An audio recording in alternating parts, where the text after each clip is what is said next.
Avez-vous une idée de quelle est ma plus grande frustration en tant que prêtre? C'est de se dire que tous les jours, je médite les meilleurs conseils du monde pour réussir à trouver la paix malgré tout ce qui bouillonne en nous de rancune et de regrets et de ne pas réussir à mieux les vivre au quotidien. On a des règles partout, de politesse, des lois, etc. et on arrive à peu près à les tenir. Mais les conseils de Dieu, de celui qui nous a créés et qui nous veut bien heureux, combien on a de difficultés à les mettre en pratique. Et pourtant, tout est là. Regardez déjà la semaine dernière. Il nous parlait de la correction fraternelle. Comment faire des reproches à mon frère quand il m'a un peu fait suer?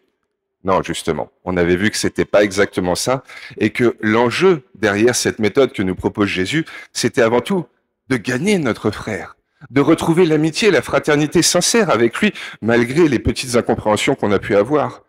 Parce que ça finissait là-dessus, l'évangile, souvenez-vous, l'enjeu, c'est que vous vous mettiez d'accord entre vous pour que ce que vous aurez demandé ensemble, mon Père du ciel vous l'octroie, quoi que ce soit, il nous précisait. Oui, le Seigneur veut notre bonheur. Et pour ça, ça passe par l'amitié, par cette fraternité vraie. Et aujourd'hui, on a la continuité directe de cet évangile. Vraiment, c'est le passage qui suit juste en dessous, et on démarre dans le même élan. Qu'est-ce qu'il faut faire quand l'autre commet une faute contre moi? Pardonne-le jusqu'à 70 fois 7 fois. L'infini donc. Le chiffre 7, c'est la plénitude. 7 fois 10 fois 7 à nouveau. Bon, l'infini de l'infini. Ça démarre bien. Mais juste après, de nouveau, Jésus nous désarçonne. Il prend l'image de ce roi qui, somme toute, ne semble pas être dans le pardon infini, vu qu'il va pardonner une fois, mais se rétracter juste ensuite. Justement, en plus, moi je me souviens d'un dicton qu'on disait quand on était petit, donner c'est donner, reprendre c'est voler. Il semblerait donc être dans le vol, et pour finir, il finit même dans la sanction et la condamnation. Non, c'est pas du Jésus, ça. Comment il peut prendre cet exemple-là pour nous dire comment notre Père du ciel nous traitera? Moi, je m'y perds. Sauf si je me rends compte qu'en fait, ce texte, je l'aborde avec une logique très humaine, et que lui, c'est Dieu. Et il veut nous amener vers une autre façon de penser, vers la logique divine. Et en fait, elle est peut-être pas si loin de nous, cette façon de vivre. Est-ce que ça vous est pas déjà tous arrivé, et particulièrement à ceux d'entre vous qui êtes parents? Je suis sûr qu'un jour, vous avez voulu faire plaisir à vos enfants, vous avez investi dans un joli truc pour que ça fasse la joie de toute la famille. Moi, je me souviens comme ça à Noël, on avait eu une PlayStation. Et je sais pas si vous, ça vous arrive, mais en tout cas, moi, ça a été le cas dans ma famille, et je pense qu'on n'est pas la seule. Au bout de quelques heures, quelques jours, il y a des chamailleries. L'un voudrait l'utiliser comme ça, l'autre comme ça, l'un pour ceci, l'autre pour cela. Et le papa ou la maman qui a voulu faire plaisir à tout le monde, eh bien, il voit juste des enfants qui sont en train de s'enguirlander l'un l'autre. Que faire? 3 options, me semble-t-il. J'ai pas été parent, mais bon, j'en vois pas vraiment d'autres. On s'énerve. On met la PlayStation de côté, ils en sont privés, on les sanctionne, on les condamne un bon coup, ils vont comprendre. Ça rajoute de l'énervement à l'énervement, ça m'énerve moi, je sais pas si c'est la meilleure option.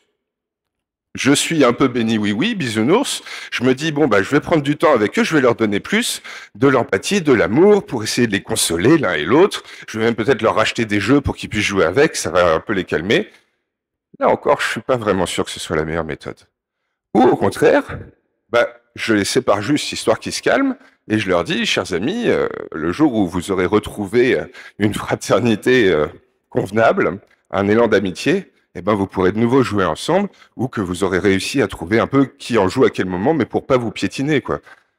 Mais en fait, quelle que soit l'option qu'on choisisse, la 1, la 2, la 3, dans tous les cas, on livre nos enfants à leur bourreau, à leurs passions mauvaises, à ces émotions négatives qui sont en eux, d'énervement, de colère, d'attente inassouvie parce que l'autre les embête, etc. Parce qu'on ne peut pas faire autrement. On voudrait les consoler, mais la réalité, c'est qu'ils sont dans cet état d'énervement où nous, on ne peut rien y faire. Dieu, c'est la même chose. Il peut nous donner le mieux du mieux. 60 millions de pièces d'argent, c'est autre chose que l'euro million. Et pourtant, on peut rester dans notre énervement, dans nos regrets, dans nos colères. Et je crois que il ne peut rien y faire si nous, on ne change pas de l'intérieur. Il pourrait nous donner toujours plus ou nous condamner, nous sanctionner plus, que ça n'y changerait rien. C'est à nous de passer de ce qui bouillonne de mauvais en nous à quelque chose qui va vers du mieux. Parce que tant qu'on restera dans nos attentes, nos désirs d'avoir, de pouvoir, eh bien lui, il nous laisse juste libres. Et par conséquent, avec ces émotions qui nous rongent. Et en fait, le problème, me semble-t-il, c'est que nous, on est dans une logique du calcul. Parce que on pense que l'autre ne mérite pas ça, ou on attendrait de l'autre qu'il soit comme ça. Et on est tellement dans cette notion de devoir, il doit être comme ceci, je dois faire cela, qu'on en a mis des règles, les règles de la loi, les règles de politesse, et on est toujours un peu dans le calcul. Et quand l'autre ne fait pas ce qui est normal, eh ben on se dit, bah zut, il le mérite pas. Mais Dieu, lui, il sait qu'on ne mérite jamais rien de tout ce qu'il veut nous partager. Dieu, il est dans une autre logique. Il n'est pas dans l'économie du calcul. Dieu, il est dans l'économie du don. Il donne sempiternellement pour qu'on puisse en profiter. Et nous, on passe à côté. À chaque fois. Ou en tout cas, un bon nombre de fois. Trop souvent, sûrement. Parce qu'on n'arrive pas à mettre en place ses conseils. Et pourtant, c'est l'évangile du Fils prodigue. Pour nous donner une belle illustration de tout ça. Le père, à la fin de l'histoire, il veut juste faire la fête avec ses deux fils. Celui qu'il n'a pas vu pendant quelque temps, et puis celui qui est toujours resté à la maison. Il veut donner de la joie, et il reste tout le temps dans le don, le père. Seulement, les deux enfants, eux, ils sont privés de la joie que veut leur partager leur papa. Pourquoi? Parce qu'il y en a un qui n'arrive pas à se pardonner lui-même et qui pense qu'il est dans l'indignité face à ce que son père veut lui partager, et l'autre qui, au contraire, est dans le jugement, la critique, et qui se dit que son frère ne le mérite pas. Et les deux, qui sont dans une logique de calcul, passent à côté du don que le père veut leur partager. Si on reste dans une logique de calcul, du devoir, qu'est-ce que je dois, qu'est-ce que l'autre me doit, qu'est-ce qu'il devrait faire, déjà, on s'enferme dans nos attentes qui nous rongent de l'intérieur, et en plus, on ne profite pas de toutes les merveilles qui nous sont juste données, parce que ça échappe à notre grille de pensée, où on est dans la logique du calcul, où on est dans la logique du don. Mais si on est dans la logique du calcul, on ne voit pas les dons, comme les deux enfants du père dans le Fils prodigue. Et c'est, somme toute, assez compréhensible, parce que pour pouvoir profiter pleinement, bah, c'est un peu comme pour devenir forgeron. Il faut avoir longtemps forgé. Et je pense que pour se sentir pardonné par Dieu ou par les autres, il faut soi-même être capable de pardonner. Souvenons-nous, qu'est-ce que ça veut dire pardonner? Pardonner, c'est croire que l'autre vaut mieux que l'acte qu'il a posé. Avoir confiance, juste moi, dans mon cœur, pas aller le voir avec condescendance pour lui dire « je te pardonne » dans ma grande mansuétude. Non, juste avoir confiance dans mon cœur que l'autre, celui qui m'a heurté, il vaut mieux que ça. Essayer de lui trouver une excuse. Pas pour répondre à Dieu, pour honorer quelque autorité que ce soit, juste pour retrouver de la paix lorsque je vais le croiser, dans la rue ou à un dîner. Ni plus ni moins. Croire que l'autre vaut mieux que ce qu'il a fait et qui m'a blessé. Et si moi je ne suis pas capable de le croire pour l'autre, comment je pourrais croire que l'autre puisse le penser pour moi? Je m'en prive. Il faut avoir beaucoup donné, et gracieusement, pour être capable de recevoir beaucoup, et sans être dans le doute ou sans passer à côté de l'opportunité qui nous est confiée, parce qu'on est dans la méfiance. C'est un peu paradoxal, parce que nous, on voudrait de l'assurance. Et la logique du calcul, elle nous rassure, elle nous paraît légitime. On mérite, on est dans le devoir, c'est normal, c'est balisé. Mais seulement on passe à côté de tout ce que Dieu veut nous donner. Il faut qu'on soit dans cette logique du don, mais qui pour le coup retire l'assurance et nécessite la confiance. Oui, c'est un enjeu, mais qui va nous permettre à la fois, si on réussit à mieux la pratiquer, de peut-être moins nous laisser ronger par tout ce qui nous pèse au quotidien qu'on n'arrive pas à dépasser. Et en plus, profiter de tout ce que Dieu déjà nous donne aujourd'hui et trop souvent à côté duquel on passe.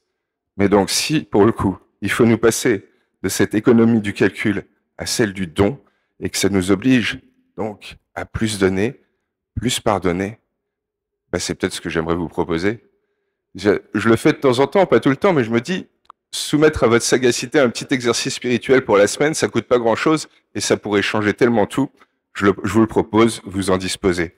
Mais et si cette semaine, juste pour mettre un peu à l'épreuve les bons conseils que nous donne Jésus et voir si ça marche vraiment, et si chaque soir on se disait, on essaye le lendemain de pardonner quelqu'un. Dans notre cœur, voire même peut-être aller demander pardon si c'est nous qui avons blessé, juste pour voir ce que ça fait de pardonner un peu plus, d'être dans cette logique de gratuité et non plus de compter, de calcul. Parce que j'en suis convaincu, plus on sera capable de donner simplement, gracieusement, de pardonner facilement, plus nous-mêmes, on dépassera ce qui trop souvent nous pèse, mais en plus on pourra jouir pleinement de tout ce qui nous est offert et à côté duquel trop souvent encore on passe à côté. On comprend sûrement mieux aujourd'hui pourquoi la semaine dernière il centrait l'évangile sur l'importance du frère et de la sœur. Parce que c'est vrai qu'ils peuvent être autant source de mon malheur, parce que j'aurais telle attente à leur égard et elles sont trop souvent insatisfaites, mais en même temps de mon bonheur aussi, parce que c'est grâce à eux que je peux pleinement jouir de toutes les grâces que Dieu veut me partager. Eh bien peut-être profitons de cette messe pour lui demander qu'il nous offre d'oser avoir l'audace de ne plus répondre à ce réflexe du calcul qu'on croit faussement légitime et rassurant, mais pour plutôt rentrer dans cette logique du don qui a à nous offrir tellement plus de bénédictions.